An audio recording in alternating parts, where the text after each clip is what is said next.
Hey, welcome back to Run and Gun.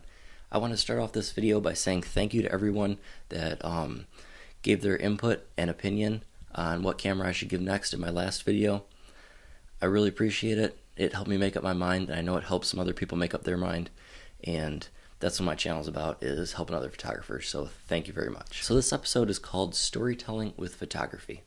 Now, in a single image, storytelling can be kind of difficult to get all your ideas, all your characters, everything, your whole concept into one single image. So there's a technique in journalism. It's called a photo story or a photo essay. And a photo essay is usually made up of 6, 7, sometimes 8 images that can convey the entire environment, location, someone's character. But it's more than one image, and you sequence them together and you create an entire story. So today we're going to go over how I create photo stories and what you need to create a photo story. Alright, so let's take a look at what you need to make a complete photo essay and tell a story. Here's an example of a story that I created to show aircraft maintenance on a B-52. So one of the first shots I like to take is a wide angle or an establishing shot. That's extremely important to have some sort of establishing shot to give the environment, the setting, the location of where this photo story is taking place. So here you can see the wing of this B-52 and these aircraft maintainers are working on it.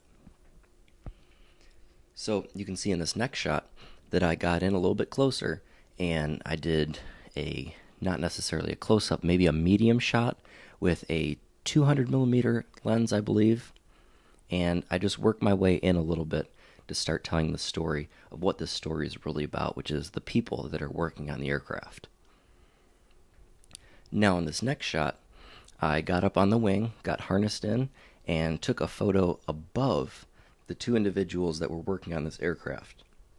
Now there's a term called visual variety. That is so important to get in your photo stories, to have a variety of images. You don't want all of your images looking the same. You want them to have continuity and look like they belong together, but you don't want all your images to be boring from the same angle. So I took a bird's eye view with a little bit of flash and some backlighting, and that's how I got this image. Just a little visual variety to show what they're doing. Now in this next image, a little bit of a portrait to show that they're repairing these little spoiler covers.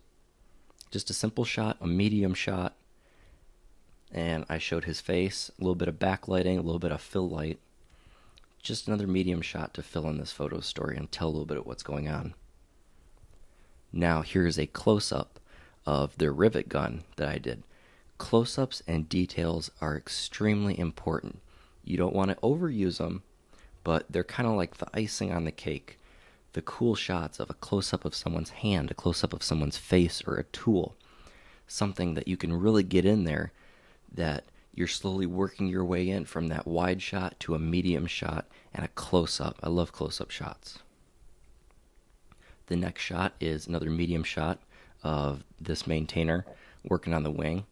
You're going to have quite a few medium shots usually in a photo story, just to kind of tell the story. So try and use visual variety in your medium shots so they don't all look the same. Here's another detail shot of using a drill gun to drill out these rivet holes. And here's another detail shot that I thought was extremely important to kind of show the grit and grime on this aircraft. It's almost a detail shot that shows the environment. And portrait. You cannot forget a portrait, especially if you're working with people. If you're not working with people, not so much, but a portrait really conveys the character of the people that you're working with. Light your portrait so that the character of the person really stands out. I had this individual stand there on the wing holding the rivet gun, which is the tool they were using, and I used a little bit of fill flash coming in from the left hand side, and then a nice fill light coming in from the right from those doors being over there. But it still has that dirty, grimy look on the wing of someone who's been working all day.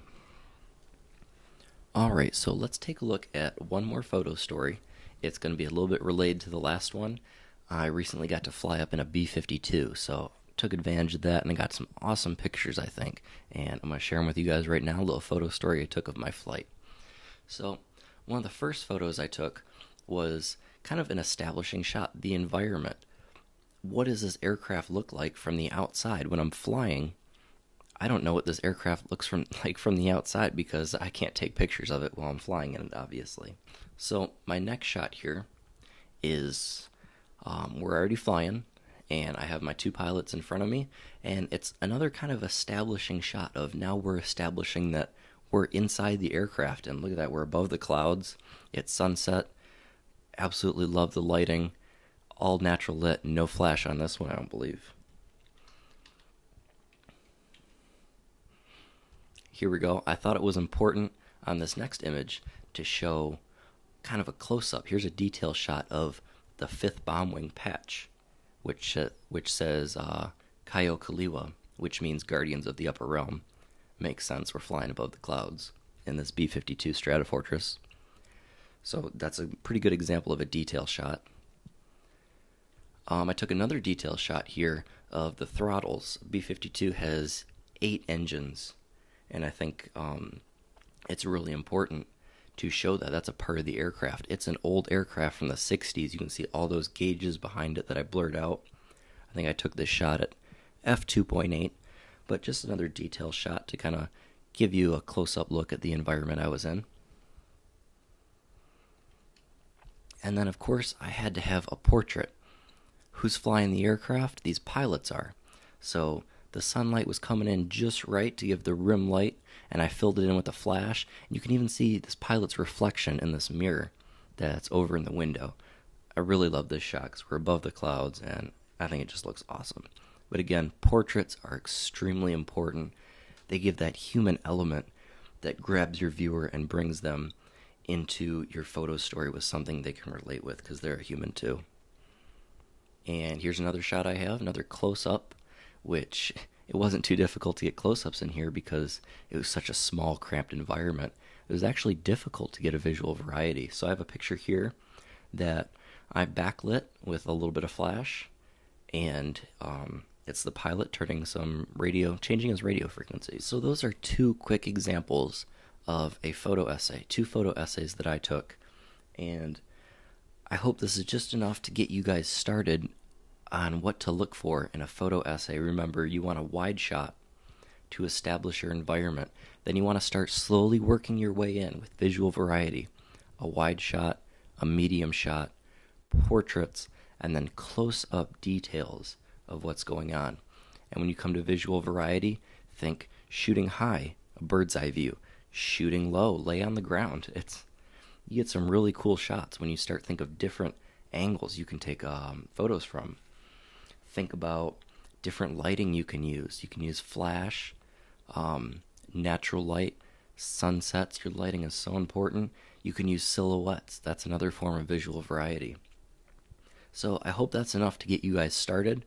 I'm going to do more videos on photo stories. I love doing photo stories, photo essays. And I'll constantly share mine with you and keep you updated with what I'm doing. But hope that's enough to get you guys started. Thank you for watching. Please subscribe, and I'll see you right here next week. Get out and go shoot.